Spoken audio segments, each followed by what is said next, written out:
Hello, everyone. Welcome to the webinar on courageous leadership. Thank you for joining us today.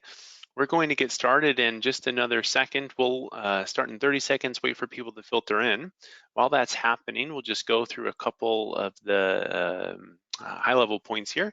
This is the GoToWebinar platform for those that are not familiar with it. The primary way of communication you have is through the handouts, or sorry, through the questions chat.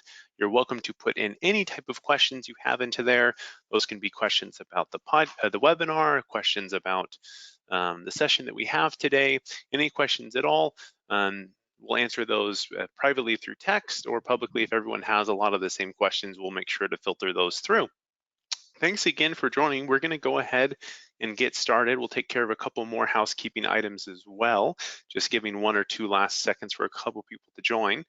One of the most common questions that we have at the start of every webinar is, will I get a recording to this webinar, and will I get the webinar deck? The answer to that question is yes to both of those. Please give us about 2 days. We have to produce that and send that out. It will be in your email boxes, so please check that. If you don't see an email in a couple days, you can check your spam folders, or you're always free to message us. We have our contact details a couple places throughout this webinar. Thank you all for joining. With that, we're going to go ahead and get us started today. Dr. Yvonne, can you skip forward to 1 slide, please? Great, thank you. For those of you who are not familiar with Infopro Learning, we're a full-service L&D organization. We've been in this space for about 25 years, delivering engaging learning experiences around the world. I'm not sure where everybody is joining from today, but traditionally we have most of the major continents represented. So happy to see a lot of people coming in from a lot of different locations. As you can see here, we do cover the end-to-end gamut when it comes to learning and training ecosystem. From leadership development to consulting, content development, training delivery, and off-the-shelf content. All of these services that we provide are all meant to offer a one-stop solution for our clients. So clients that need some consulting on organizational development, and then maybe they need to create some training programs to help improve their leadership skills. And they might need a company to help them deliver that, and then mix in some off-the-shelf content here and there, and then report on how well all that was done. You can all do that here within one shop at Infopro Learning. But enough about us. Let's talk a little bit about who you're going to be hearing from more today. Joining me on the call is an expert in the field, Dr. Yvonne Catino. You can read more about her there, but she has over 30 years of experience in this leadership and organizational development space. She has consulted with several hundreds, I guess at this point, of the Fortune 1000 leaders on how to build out leadership and organizational development programs within their organization. She has a master's doctorate in leadership and NLP cognitive behavior coach, and she is a member of the Forbes Coaches Council, where she publishes content in that space as well. To tell you a little bit more about what we're going to talk about today, I'll give you the rough agenda. We have 4 main points that we want to be covering today. We're going to start with what is courageous leadership, starting with a definition and then digging a little bit deeper into what that is. We're going to be talking about why you should care about courageous leadership. What's the business case? What are the dollars and cents behind this idea, this framework? What behaviors are there for a courageous leader?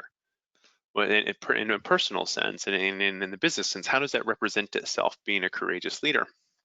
And then the last point is, how do you apply courageous leadership at work? What does that look like in the field? How can I start implementing these practices within my organization?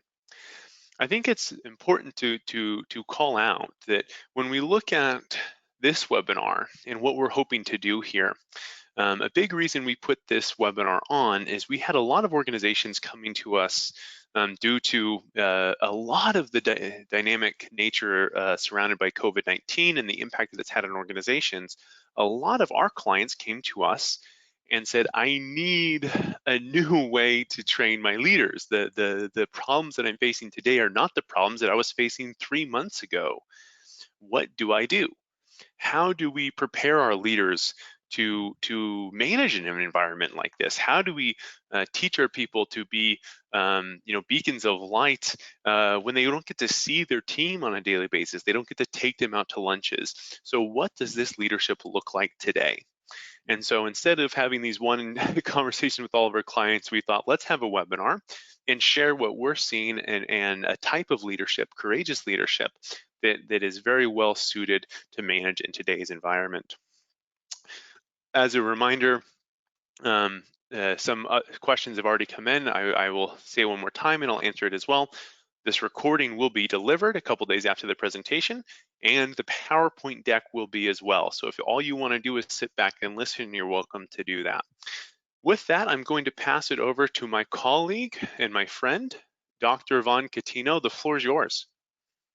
Hi, everyone. Welcome to the webinar. As Nolan just stated in our agenda, we're going to start off with a definition. This definition is based off of many models of actually leadership, some of which you can see from the definition are from servant leadership. But we tweaked it a little bit.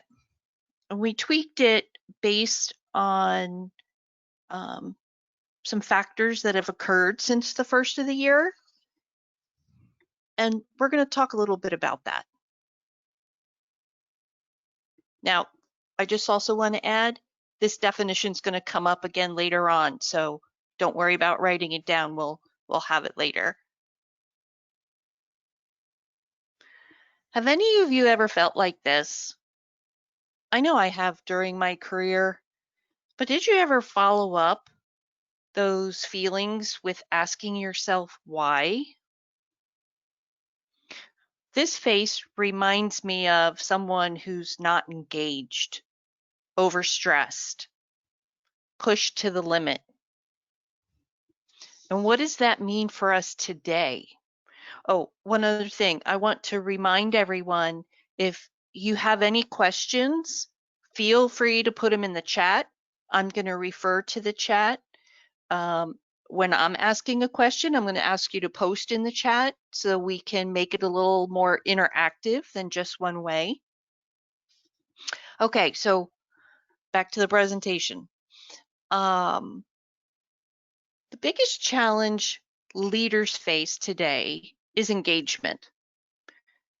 That was true before March of 2020, and it's especially true post-March 2020. As Nolan stated, a lot of our clients came to us and said, we need some type of leadership to keep engagement up while we transition through this unknown, that unknown being COVID. And this workplace stress is now at the highest levels it's been in 4 years, driven in a large part by fear and the reality of this COVID virus. Now, in these situations, people tend to keep their heads down and their mouths shut in order to survive. This not only applies to rank and file, but to management as well. Now, as history has shown, those with the guts to step forward, take some risks, and lead change during these downturns or uncertain events will actually be the winners once the economy rebounds. But it's not easy. It's not easy at all. So demonstrating this leader courage, whether it's having an uncomfortable conversation, communicating when you don't have all the answers, or making a bold decision to move ahead on a new project is scary. Yet it's precisely the kind of behavior that fosters trust and sets a crucial example for others to follow at a time when they'd rather hunker down and wait for this storm to pass. Why do you think that is? Here's an opportunity for you to post your thoughts in the chat, and I'll give you a minute here to post.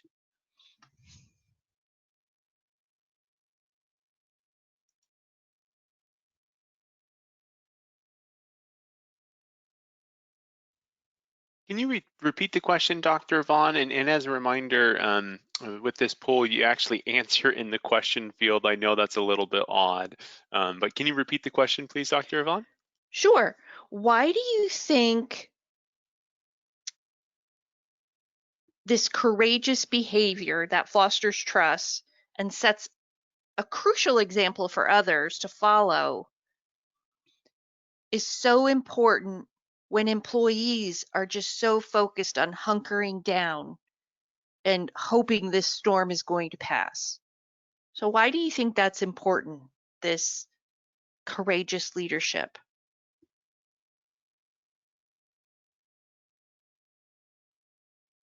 And Nolan, I'll leave it to you to share some of the feedback in the chat. Yeah, we're getting some really good ones. And actually, it's very interesting, Dr. Vaughn, because a lot of people are expressing how I'm feeling, so it's a little bit odd to hear it to see it myself.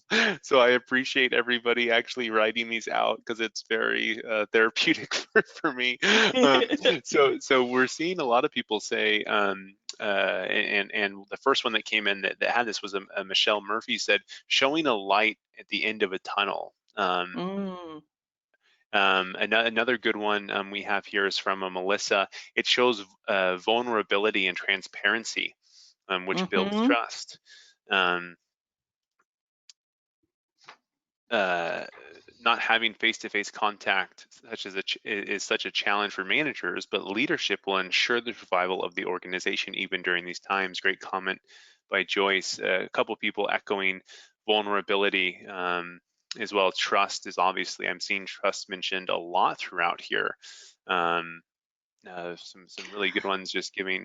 One here from Barry Martin. You cannot hunker to grow. yes, Hunger to yes. grow, courage and action. Okay, so these are all valid and perfect points, and we're going to touch on them in a slide or two, especially the trust component. So I just want to touch on a couple more things with regard to, so we've got this virus out there, right? And before that, we had uncertain events come up. Terrorism is one, other viruses that have come up. Those are all uncertain, unplanned events. So leaders are, facing some additional challenges. So it's not just these uncertain events, but it's the everyday events that the businesses face. So for example, here, the first one, $2,400, increasing employee engagement investments by 10% can increase profits by $2,400 per employee per year. This is a great example of what's called the employee customer profit chain at work, also known as the service chain. Now, the important part for this is not just doing the employee engagement activities, initiatives, but also measuring the outcomes. How much have we improved our employee engagement? So the second one, 65% of US managers, and this is just US managers are disengaged in their jobs, 65%. So imagine in a COVID type environment, uncertain environment, you think that percentage might be higher? I do, because they're going to be focused on hunkering down. Employees who plan to leave in the next 2 years, 26%. Now that number right now might be a little lower because of that hunker down. I need to maintain my position. my stability and security. Oh, come on. There we go. Millennials who think they're not making full use of their skill is approximately 28%. In this respect, in a post-COVID environment, millennials are probably acing it because they're so technically skilled. It's a natural for them to work in a virtual environment. And then lastly, 202%. Companies with engaged employees outperform those without engaged employees by 202%. Imagine the amount of productivity and morale, a morale boost that these organizations will have. Now, as I've mentioned before, we know engagement is tough during these, ordinary economic times. But then when you add this virus, right, that creates, my mouse is very sensitive, so I'm sorry. That creates VUCA. Now, for those of you who are not familiar with VUCA, it stands for volatility, uncertainty, complexity, and ambiguity. And I would pretty much say COVID is a perfect example, and it's one that we're going to use throughout the presentation.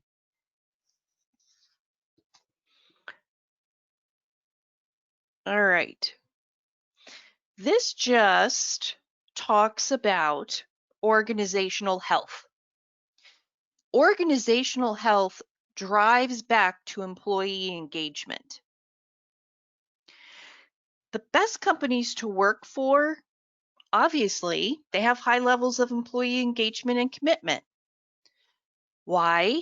Because the leaders focus on employee basic needs and satisfying growth needs. Again, it's this employee customer profit chain. Best companies to work for focus on their employees being happy and fulfilled. Courageous leadership is going to help you get there. So, I've just given you this business case, a bunch of numbers, VUCA, and a virus. How's it all connect? Right here. There's that definition again.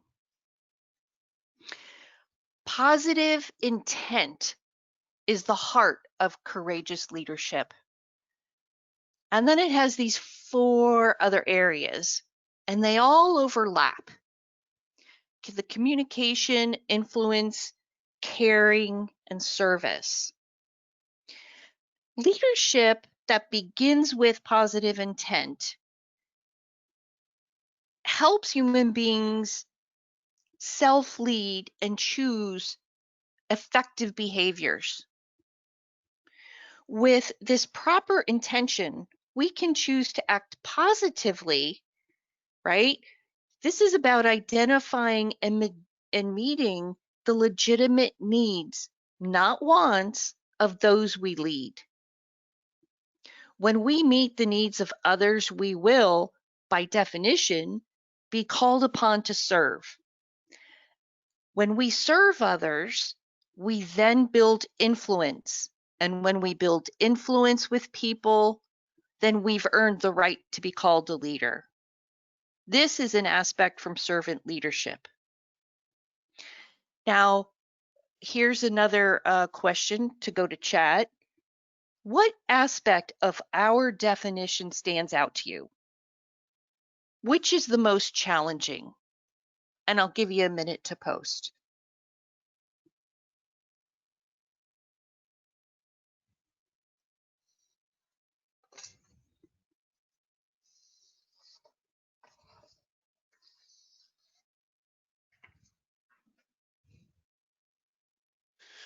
our first couple early response. Whoa! Lots of coming in. Communication. Is the first three marks were all communication. Um, uh, Intent, positive intent, more communication. I guess, nowadays that's probably one of the most important as well. So for those who Caring. have talked about communication, I'll throw this other question out there. Is it because leaders are not communicating enough? They're not communicating authentically? Maybe you can elaborate that on the communication aspect.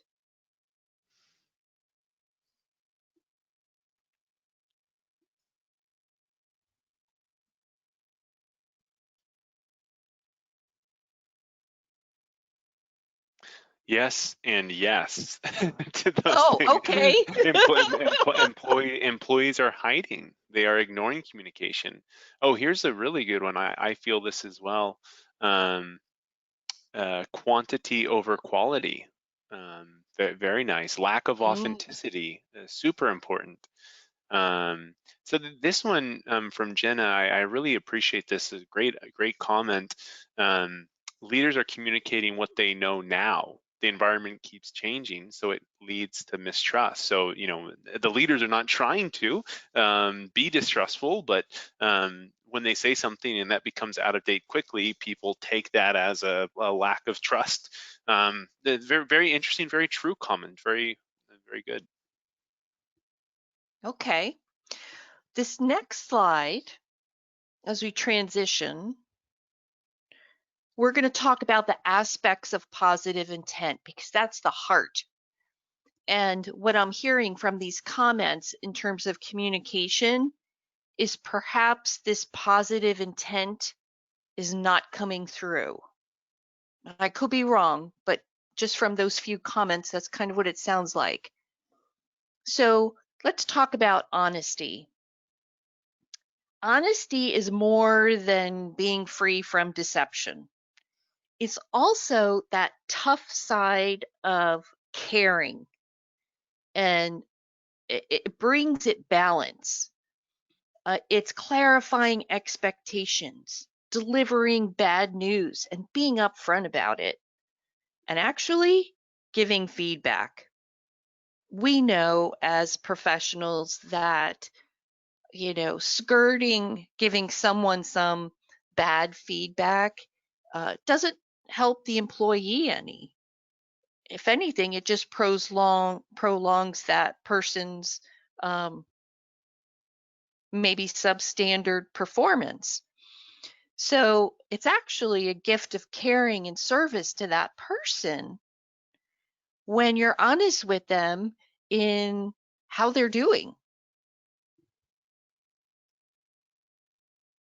Oh, there it is. Patience. Patience is showing some self-control. It's also not creating stressful moments for others. It's talking about interactions, accountability. It's creating emotional events where everyone keeps their dignity. Now, if you go back to honesty and the feedback portion, that can easily devolve into an emotional event, right? But when you have patience and you're conveying it with positive intent, the honesty portion will come through. This next one in particular, kindness. How you deliver the information is giving attention to others. You're focusing on others rather than delivering it how you want to deliver it. Delivering it in a short, curt manner, you're not showing self-control, and you're probably going to have a devolved emotional event with the employee. or employees.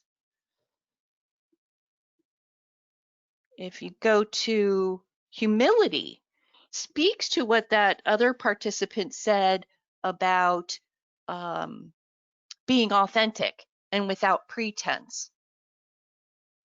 The more people get to know you in your authentic interactions, the more people will understand that you're coming from a place of kindness and honesty. Respectfulness. This kind of ties in with kindness, treating others as important. Remember that old golden rule, do unto others as you would have them do unto you? It's right here. Forgiveness. It's more than just giving up resentment. You know, you might hear someone say, so if someone wrongs me, I'm supposed to just pretend they didn't screw up. I'm just going to pat them nicely on the head and tell them everything's okay. No, that would not be leading with integrity at all. Forgiveness isn't about pretending the bad things or mistakes didn't happen. You can still practice assertive behavior as a courageous leader versus, a passive doormat, but it needs to be always done in a respectful manner and letting go of that resentment. Now, these aspects, I have one more. Results. This is about setting aside your own wants and needs and looking to, again, when you're communicating with others, focusing on what they want and need. Now, I imagine during COVID, some participants in the webinar may have had their leaders focus on what they wanted and needed versus supporting employees as they transition to a virtual environment, maybe transitioned to an uncertainty as to whether or not they may even have a job if there's have to be layoffs. That's a tough conversation. All in all, these are the foundation of trust. So, So, Dr. Yvonne, we had a really good comment. Somebody said, what I'm not seeing here in this model is decision making. Leaders are making decisions without a playbook to follow. What to communicate, when to communicate are a challenge. Can you address how that plays into this? Okay, so if I'm hearing correctly, the question is decision making and how that plays into this. Correct. Let's go to the next slide.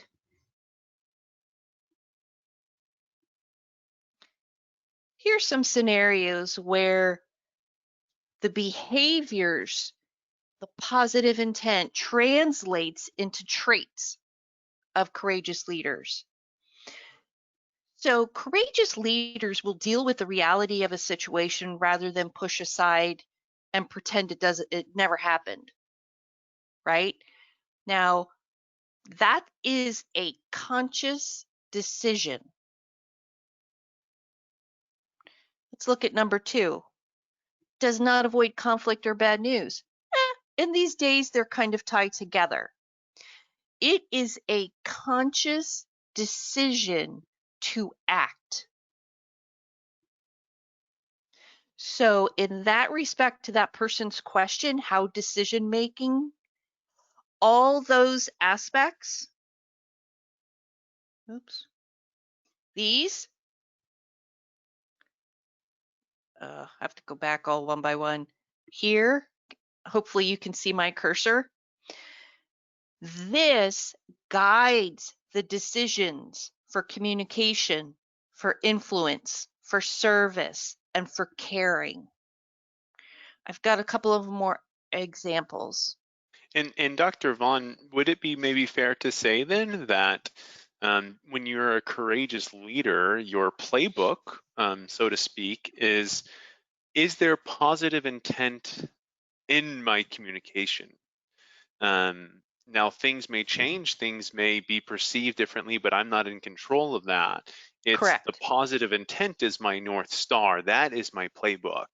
Yes. And I think that's so important to understand that point because one of the things that when we were putting together this webinar, we try not to be so tactful, so this will work for you. If you do this, if you just say these two words, then you're going to be a courageous leader, because we understand that there's so many ways that this applies differently in people's work. Yes. And so Yes. there's not one playbook necessarily to say this is what you should communicate, this is what you shouldn't. It's about that positive intent. It's about the positive intent and exactly what you said.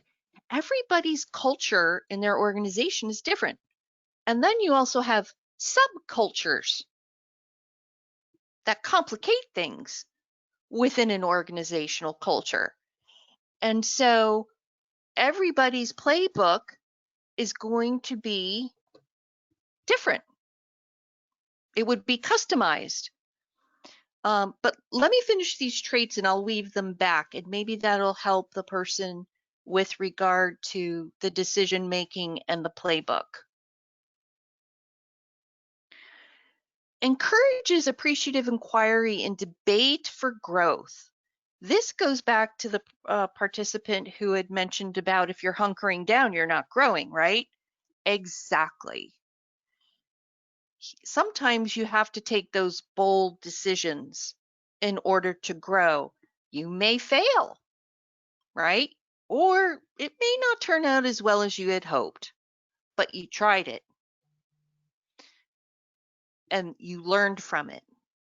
Here's where I talk about making bold decisions with information available, good or bad.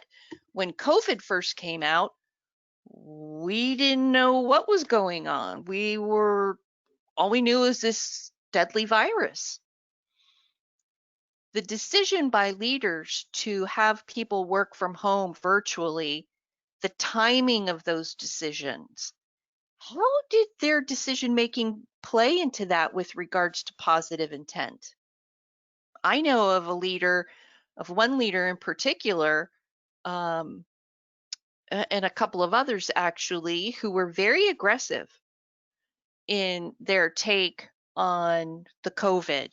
And they didn't have a lot of information, but when they went with their gut, which their gut is grounded in positive intent, and this one organization had 0 cases of COVID, and it's a multinational company. Regularly ask for feedback from everyone on all levels. I do this myself. I'm always asking people, what could I have done better? Or what did I miss? That is a regular behavior you will see of courageous leaders. For executives, that can be hard to take because one of two things will happen. Either the executives will say they don't know what they're talking about, right? That's not really a courageous leader. And then the other leader will say, well, maybe there's some truth in it. And there are some people who won't give that feedback upward because they're afraid, intimidated, maybe because of the organizational culture that's frowned upon behavior. But I always encourage people to ask for feedback from all levels, not just your supervisor. Oop. This last one, courageous leaders, and this is more from the daily workflow. Courageous leaders address energy vampires, the toxic people, and other unproductive workplace behaviors. A lot of leaders will just move them to another group in the organization. Very few will manage them out of the organization, especially if they've tried changing the behavior. But courageous leaders, they address them head on. They're not afraid to say that behavior is unacceptable. I'm not tolerating that behavior. Okay, so we've discussed the definition. We've gone through a high level components of the framework. We've talked about some of the traits and behaviors of courageous leaders. So let's put this in a big picture of how you, as a manager and or leader, can apply them. If you're in those roles, you've got a coaching component. So I thought, let me put this together of what the goals of a courageous coach might look like. And the first one is recognizing that courageous leadership is the core of effective coaching. It goes back to that positive intent. The second part is identifying the needs of those you're coaching and preparing from that conversation for that conversation from a position of positive intent. Third is adapting your style. That talks to serving and caring. You need to be able to communicate to your coachee in a way that is going to meet their needs. And then lastly, I've got some application of steps and skills of the coaching process to the coaching conversation. Now I notice we're getting pretty close to the arrow, so I want to wrap up here. I've included a takeaway workplace scenario for everyone. I'm not going to read through this, but I've got this placed here. And then I have some prompting questions along with my email. And I've included this so that when or if you request the slide deck and you decide to work on this takeaway scenario, feel free to reach out to me if you want to have a dialogue on this aspect of courageous leadership. And then lastly, I've got some key points here as a wrap up. So maybe Dr. Vaughn, before that, there's a couple questions, and if you have questions before we kind of do this final Sure. wrap up, let's take a couple questions here. One, Leona, I hope I'm pronouncing your name correctly. Great question. Are courageous leaders more confrontational, and are there universal standards for leaders generally? Are they more risk takers as well? Yeah, it's a really, really good question. Confrontation has a negative connotation. So I would say they're not more likely to address from a confrontational point of view, but they're also not, they'll just address an issue. XYZ behavior is unacceptable, and here's why. And go from there. Now, if you want to use the word confrontation, well, then yes. I like to think of it as just addressing unacceptable behaviors or issues. And then the second part of that question talks about risk takers. I do think courageous leaders tend to be risk takers, but they're calculated risk takers. They will look at the information that they have at the time and say yay or nay. They're not afraid to make those decisions. So yes, they may have that label of being a risk taker. And another question that just came up from Joyce. This is really terrific, Dr. Vaughn. How would you coach managers to share something of themselves virtually, which is one way to build trust? Excellent question, Joyce. Um, so one of the things that I do is I set up virtual lunches and virtual coffees. And that basically is a face-to-face interaction to touch base with the team. While you give feedback, I would never give feedback on the phone just without seeing the person.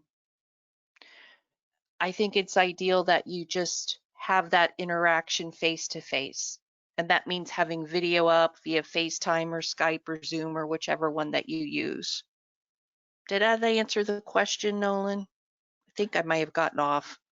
Yeah, no, I think and I think organizations are looking for that, but I think it's scheduling and allowing and giving your leaders, I think a platform to say, I think sometimes leaders just need a nudge of, Yes. why don't you host a virtual lunch? We'll give your organization. This is something that we did recently, is we said, let's give our organization $100 of Uber Eats. They can order everybody food and have it Yep. delivered to their houses. And we will just talk for an hour and have that virtually. I've also seen people a lot maybe easier to deliver is coffee, as you said, in the morning. Everyone grabs their coffee and just talks. So I definitely think that answers that well. And a lot of Jenna just kind of echoed that and said we use our team here uses Microsoft Teams, and every employee now has a webcam. I agree with face-to-face. It's crucial in engagement and a sense of belonging. Dr. Vaughn and audience, please feel free to keep asking questions. Dr. Vaughn, let's wrap up though with the key points and move to the next slide. So that those that Okay. if they wanted to leave, I know we scheduled for 45 minutes, they can, but those that want to stick around, Dr. Vaughn, if you don't mind staying a little bit later, we can possibly answer some more questions. Sure, I can answer some more questions. Great. And so just to conclude on that, again, I wanted to wrap up for some resources here. The webinar recording and the PowerPoint deck will be provided within 2 days, so please be patient and wait on that. Dr. Vaughn has prepared her, given her email out, very gracious of her. Please do message her. She loves to hear from people. In addition, Dr. Vaughn has and Infopro Learning has decided as a thank you for everybody for taking time out of your day and spending this on this webinar. We are offering what we call a free courageous conversation. What this is a 30-minute meeting with Dr. Vaughn or somebody within her team to just have a discussion about this one-on-one. If this is a topic that you're interested in, or you're interested in applying it, or maybe you're interested in how this model compares to a model you're currently running in your organization.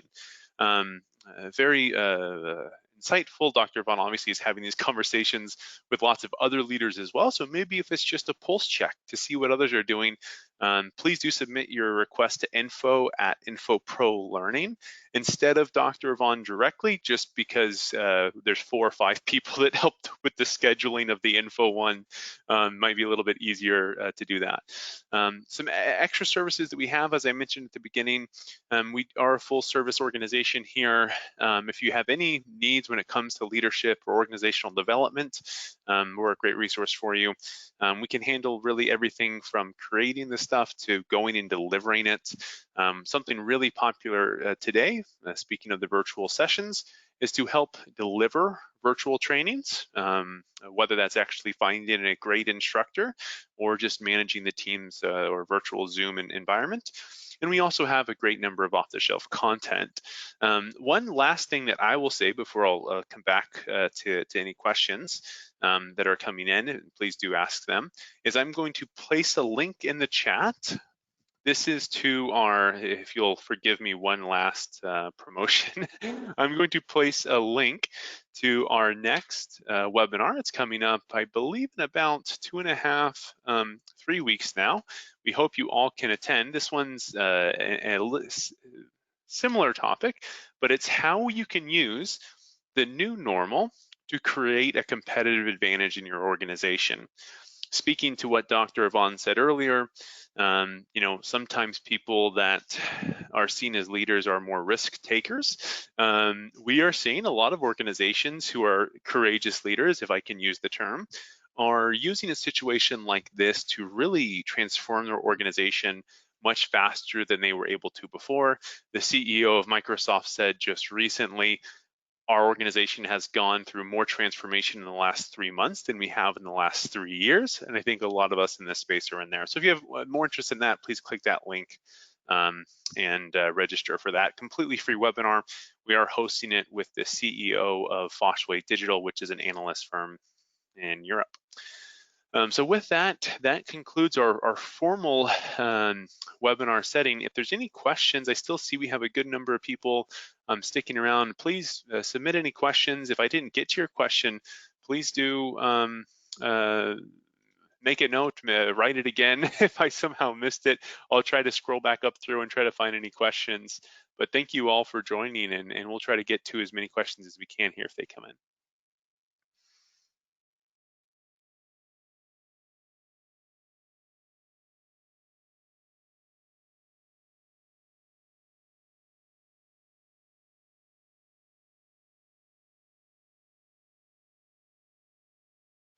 We had one from a bit ago, Dr. Vaughn.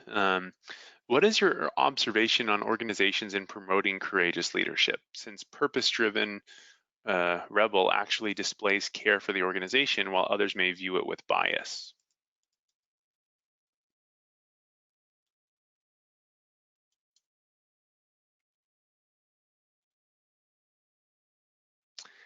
Sorry, I was on I mute. was going to say we can. What is your observation on organizations in promoting? I'm not familiar with purpose-driven rebel. I have created the purpose-driven leadership model. That's been around for probably 12, 15 years. That's interesting. I'd have to find out about it. Great. But yeah. Yeah, we'll follow up with you then later and answer that question offline once we have time to review Purpose-Driven Rebel. Also new to me. I was wondering if you had known. Well, great. I think that's it for the questions that I saw coming in. If anybody has any questions, please reach out to Dr. Yvonne. If you want to schedule a consultation session, please reach out to this info at Infopro Learning. Keep on the lookout for the emails from us with links to the recording and to the deck. Thank you all again for joining us on a wonderful Tuesday, and we hope to speak with all of you again soon. Thank you. Bye, everyone.